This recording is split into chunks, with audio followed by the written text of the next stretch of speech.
I certainly do appreciate the singing.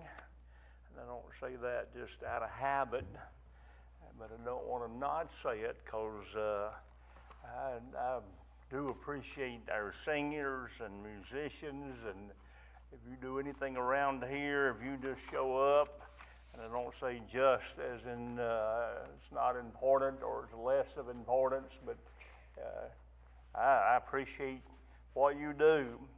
And I believe our Father does, our Heavenly Father.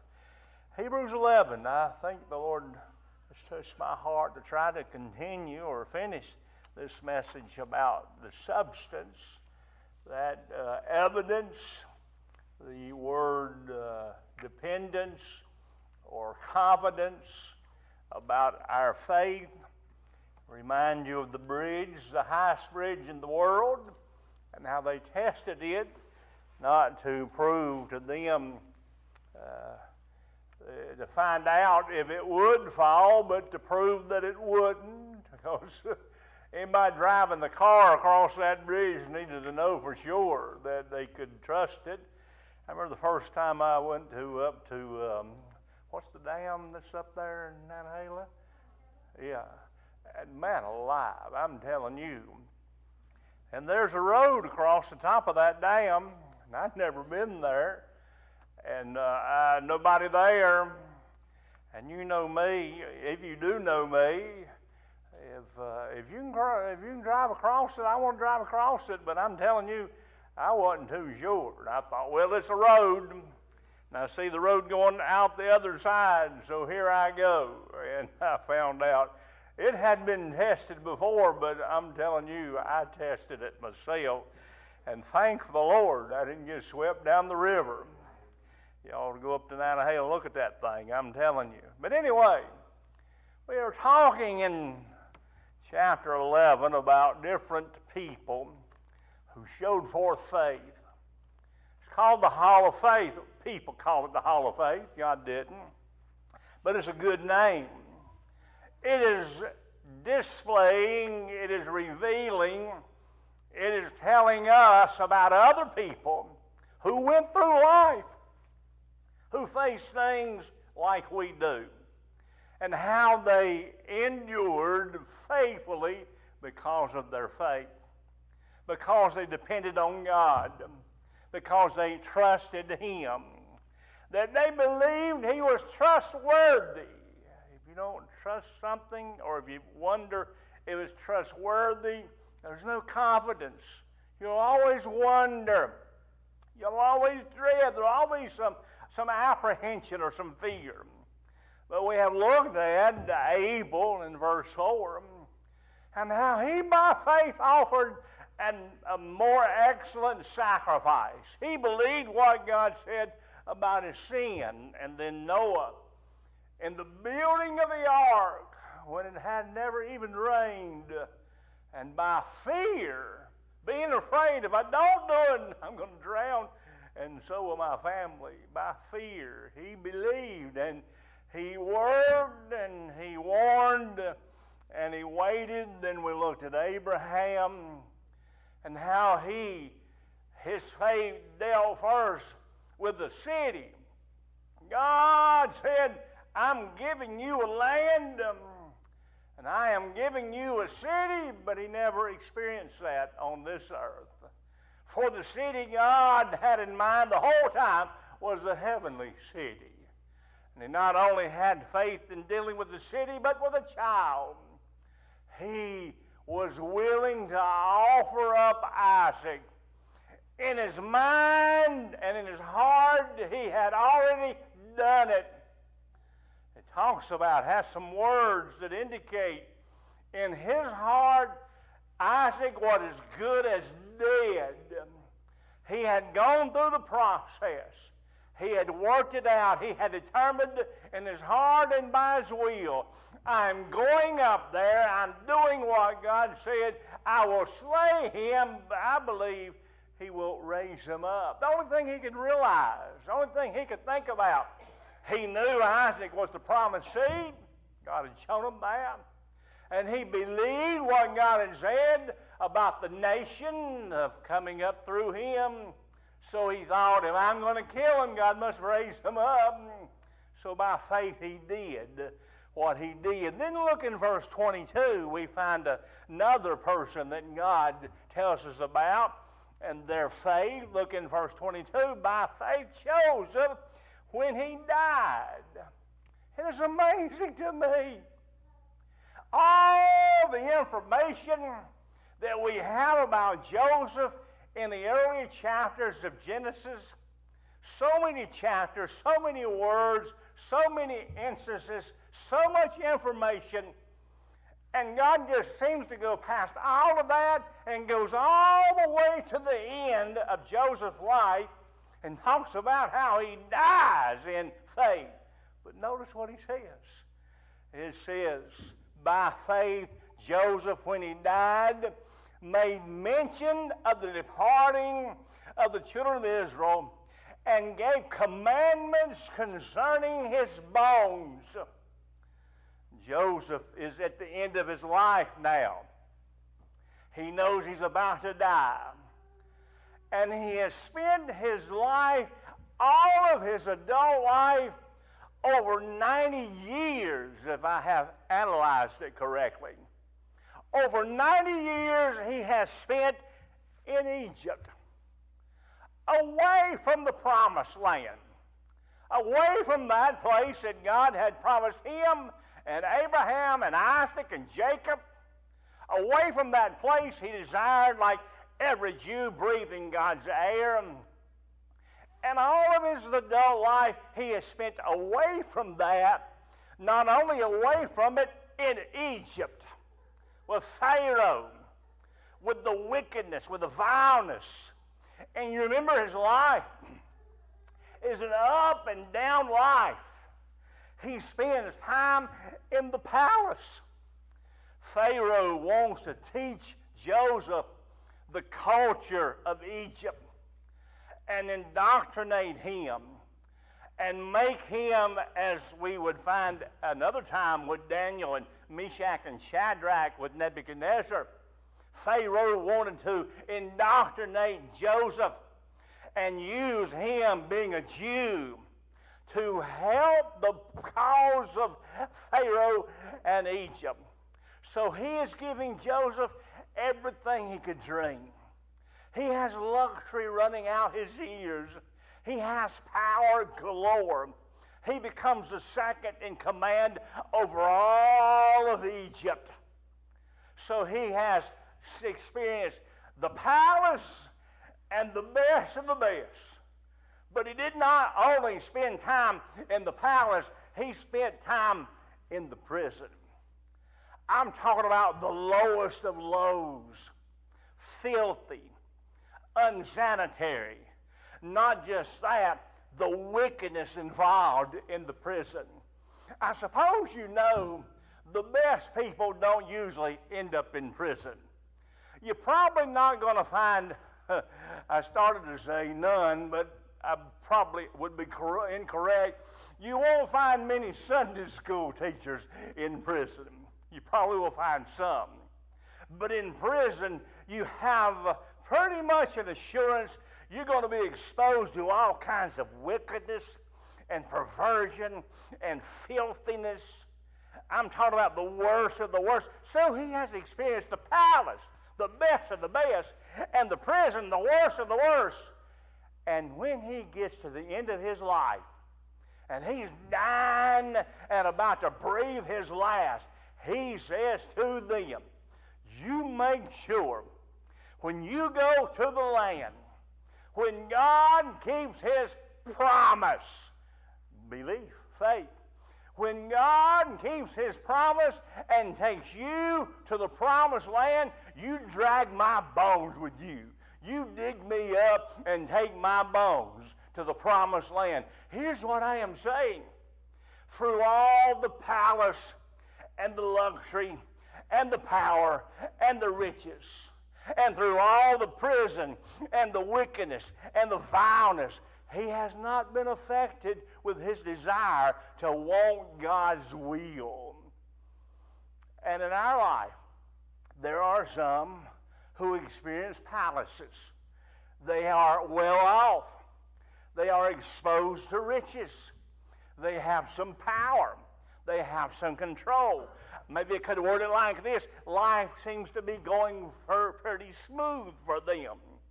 And there are some, they experience the prison part. We all, to be honest, are in a world full of filth and full of wickedness. It is everywhere. You don't have to go to prison to experience it. And if we aren't careful, the luxury and the good and the goodness of God, or the worst of the world, might affect us. Do you understand what I'm saying? Neither one affected Joseph. You want to know why? He believed God. He believed by faith. He went through the palace experience. And by faith, he went through the prison experience. That is the only way he made it. Got news for us. That's the only way we're going to make it. On your best day, palace, or worst day, prison. The only way you're going to make it is trusting God. That's what we find in Joseph's life when he's dying his last, breathing his last. We're living in a world that tries to convince us to ignore God and not believe this Bible. If we're going to overcome that, we're going to have to believe what he says in spite of what anybody else says. Look at verse 23. Another man that God says was a man of faith. By faith, Moses, when he was born, was hid 3 months of his parents because they saw he was a proper child. And they were not afraid of the king's commandments. Boy, they had faith too. They were not afraid. Fear, doubt, dread, worry. Opposite of faith. They were not afraid of the king's commandment, which was any boy child, any male child will be put to death.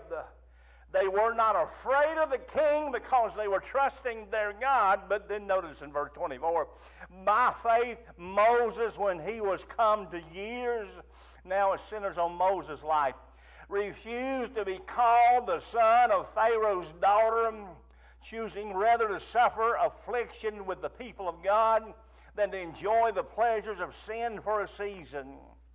Moses, by faith, refused to be called the son of Pharaoh's daughter. We have difficulty discerning what all that means. For it was, in essence, that he was considered a prince.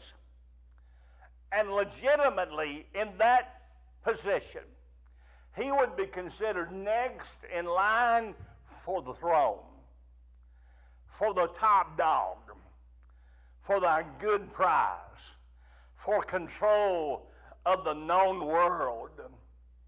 I'm talking about he could have had anything he desired, anything his mind would dream of. He would just have to speak it, and it would become reality. That's what he turned down. By faith, he refused to be called the son of Pharaoh's daughter, and in exchange, he received and accepted the affliction of being a Jewish slave. He walked away from Egypt. He walked away from Pharaoh. He walked away from riches. He walked away from power, and didn't just walk away and give those things up. He walked away into slavery, and not just slavery, but the slaves that Pharaoh hated. And the slaves that Pharaoh will afflict. Did you hear the word? Affliction. He not just walked away from power and riches, but he walked into affliction. He walked into servanthood. He walked into being hated. Talk about going from the top to the bottom. And he did it because he believed God. By faith, he said, it would be better for me to give up the good things of the world. Are you listening? To give up the things of the world that that I might have the things of God, that I might give the things of the world, that I might experience the things of God. And that is our calling tonight, that we might turn loose of the world. And I don't see anybody else, I don't see anybody in this church being in line for being a king. So we ain't got near as much to give up as he did. Oh, but he did it by faith. Our calling is turn loose of the world and walk with God. If it means affliction, if it means hardship, if it means going without certain things you could have, so be it. For your God knows, your Father knows what's best. Trust him. That's called faith. Believe him. That's called faith. Moses said, I would rather walk with my God and suffer for it than live in the palace and the king's meat and the king's goods and the king's luxury. I'm going to give myself to God. He forsook Egypt. Notice what it says in verse 29. By faith, it continues the experience with Moses and his family afterward. They come out of Egypt, which, by the way, is a miracle. They, by faith, put the blood on the door seals. By faith, they trusted the Father to provide and to protect when the angel of death came. But then notice later on it says, by faith they passed through the Red Sea as by dry land, which the Egyptians are saying to do were drowned. He's showing, the Lord showing the faith of Moses and what is accomplishing in his life and the life of his family and those associated with him. And one big thing about this experience of Moses is the going through of the Red Sea. That is one of the things that the Old Testament always points back to. The Passover and the crossing of the Red Sea. To indicate or to point to God's power, the Passover and the Red Sea. That's always what's pointed back to, because they are so magnificent. It is so amazing what God did. The Red Sea was a river during flood stages. It was not just a trickle. It was not just a little stream. And there was about 2 million probably people going across. During flood season, when the waters were the highest probably they've ever been, looking at that Red Sea and knowing that God is pointing, you got to go that way, the sea by itself is an impossibility. I'm talking about impossibility. I'm talking about I got a big problem, because God's saying go that way, and the sea is that way. The land's that way, but you got the sea between you and the land. That's not all. Behind them comes the Egyptians. Behind them, Pharaoh has changed his mind again. And he has wondered, why in the world did I let that free labor go? I'm going to go get them, and if I have to, I'm going to put them to death. He is seeking blood now.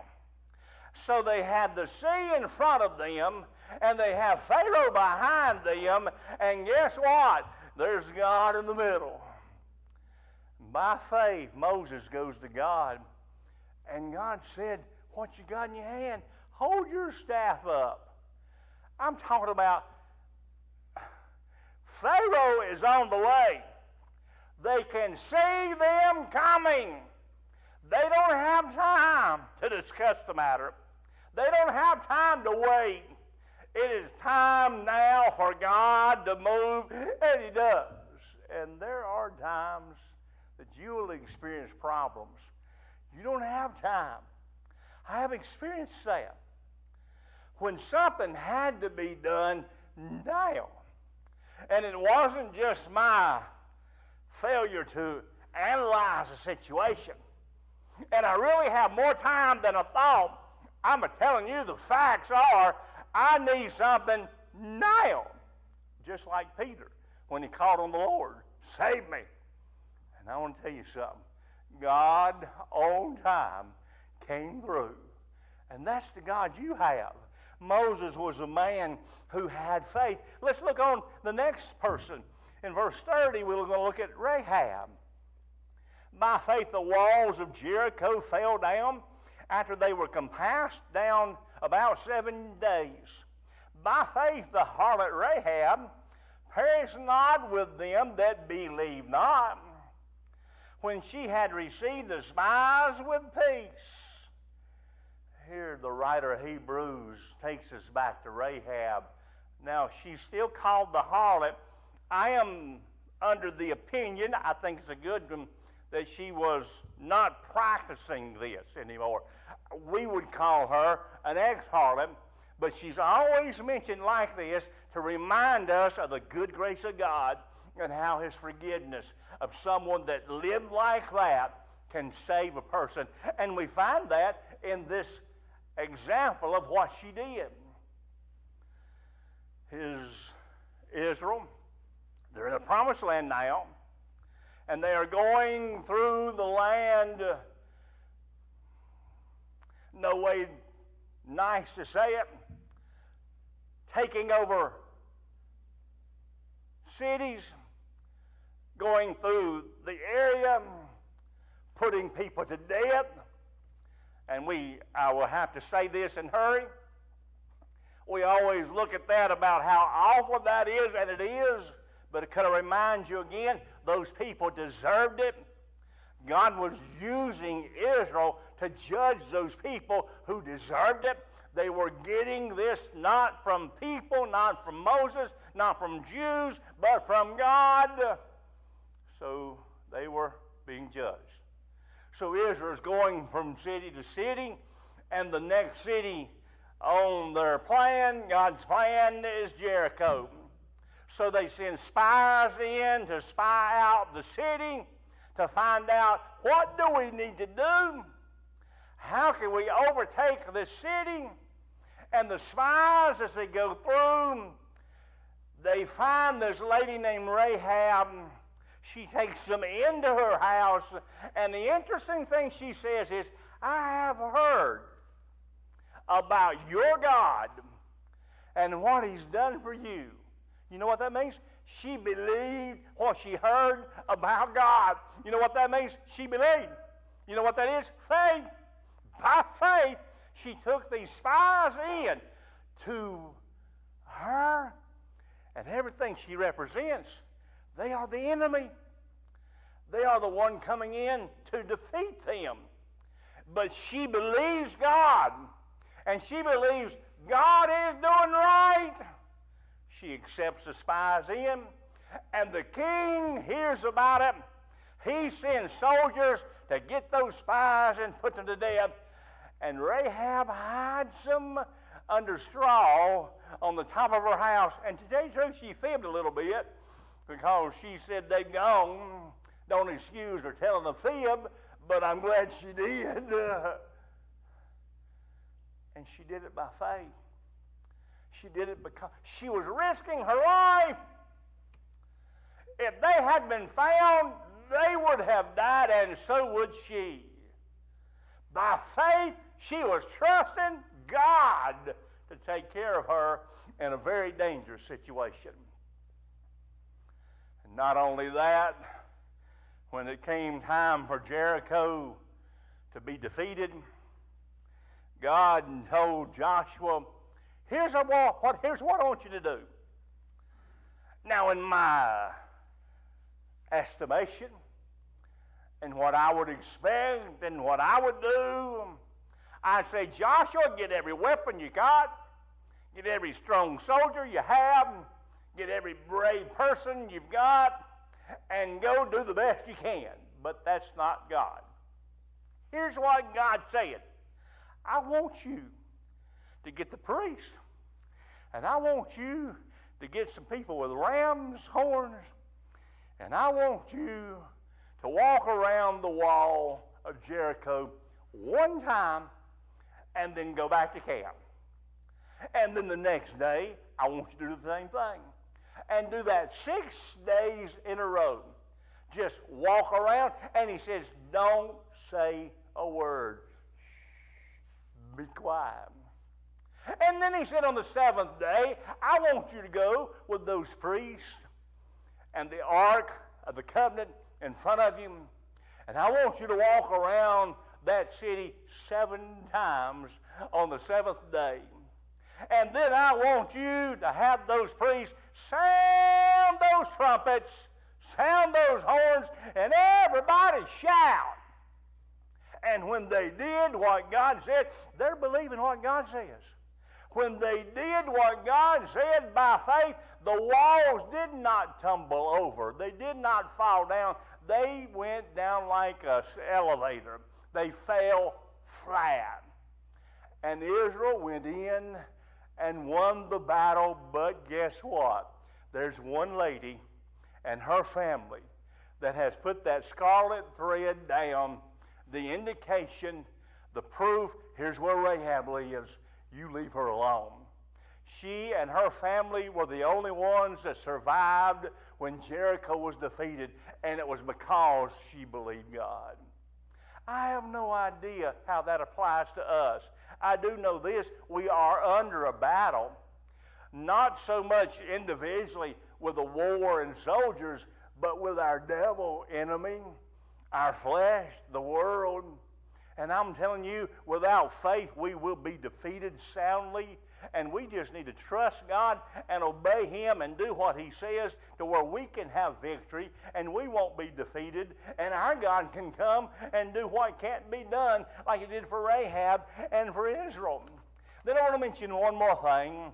There's several others, but I'm not going to take time. Verse 32 is just too good to ignore.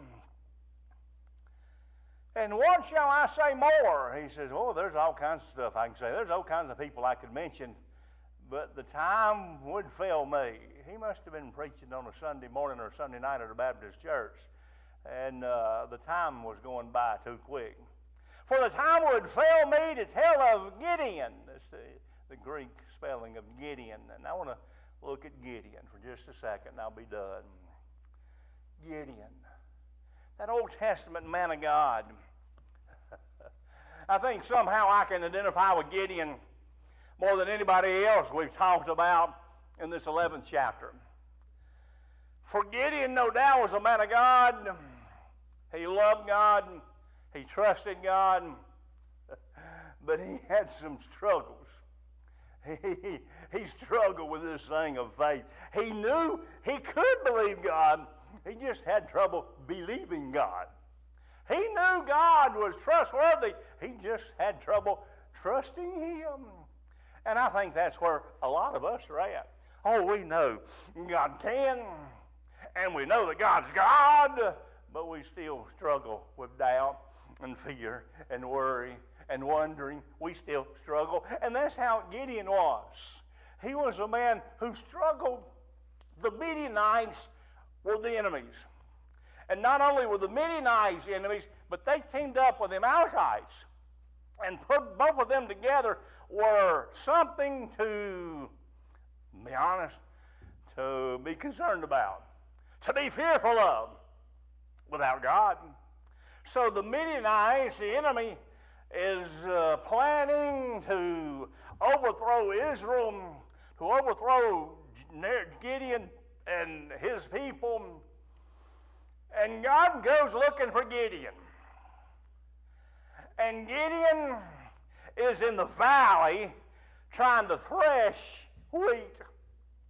Well, if you know anything about threshing wheat, you know you don't go to the valley, because threshing wheat is putting it on the floor, taking a fork of sorts, throwing it up in the air, and the breeze blows the chaff away, and the wheat falls down. You keep on doing that over and over till all the chaff is gone, and there's nothing but wheat left.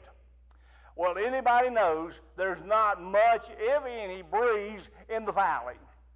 But the Bible very clearly says, God tells on us.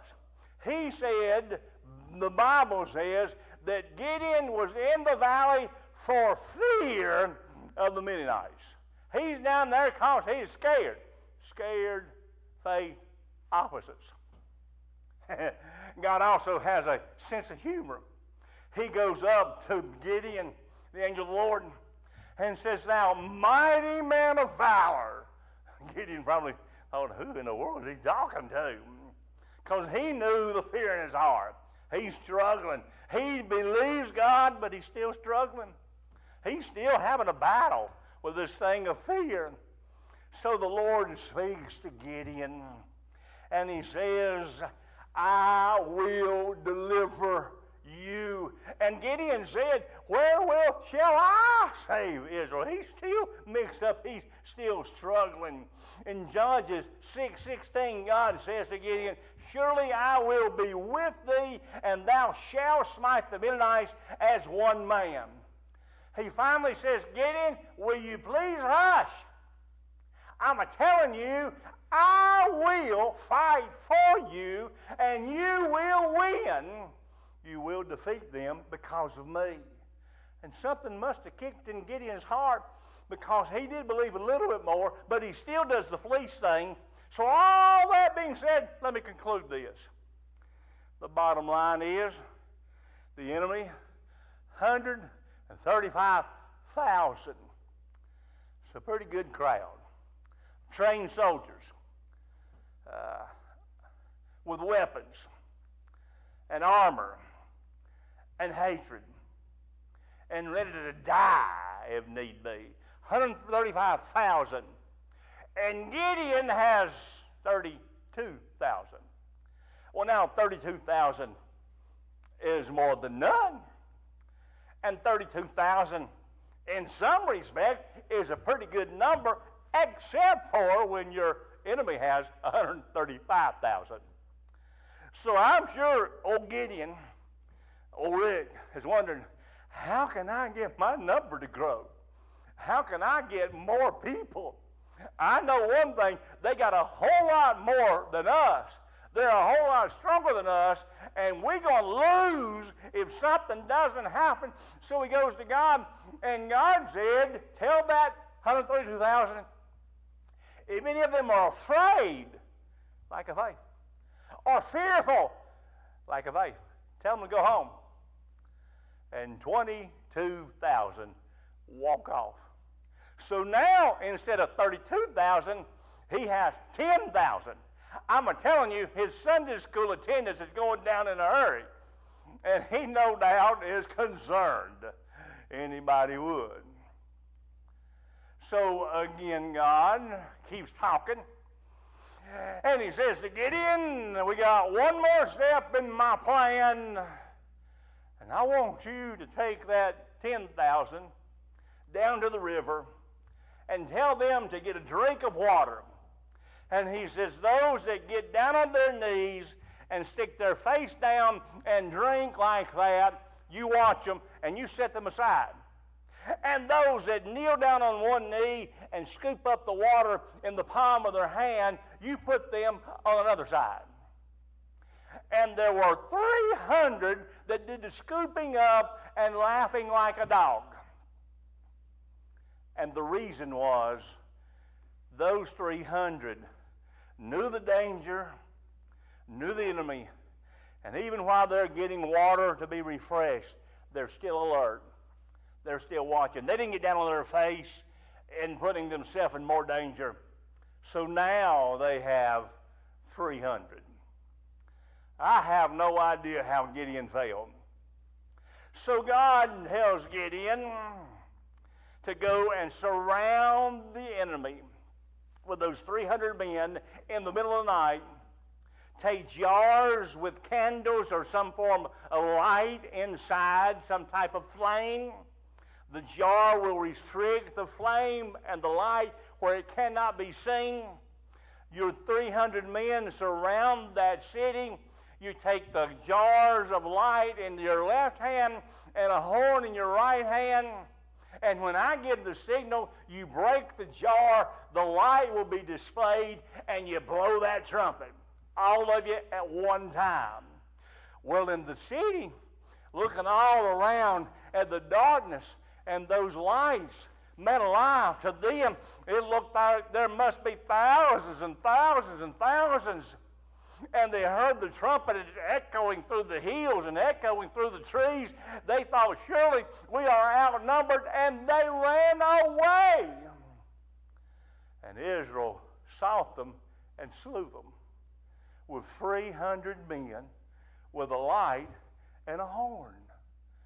I'm telling you, Gideon was a man who finally learned, I can trust God after all. Now, all that being said, this morning and tonight, we have talked about people who face circumstances that are just like ours. Oh, maybe not exactly, but we can apply.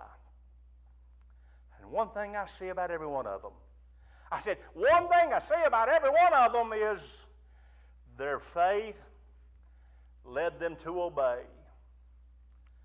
Their faith caused in their heart a willingness and a desire to do what God said. And had they not done what God said, they would not have won the victory they enjoyed. Oh, we got to have faith. We got to believe.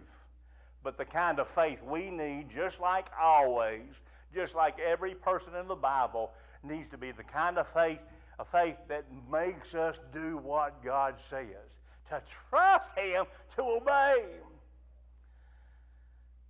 And without that, the Bible always teams those things up. The real faith produces real works. We don't work to get from God. We don't work to please God. We don't work to get forgiveness from God. But the real kind of faith causes us to do God's will. I'll just say again pretty much what I said this morning. I know I maybe did not add anything significant tonight, but just to remind us, this experience, that experience, that experience, that experience, so many different things. And every one of them, the answer is trust God. The answer is trust God. And that you're experiencing, the answer is trust God and obey Him. And then stand back and see what God does. Father, thank you. Oh, Lord. I see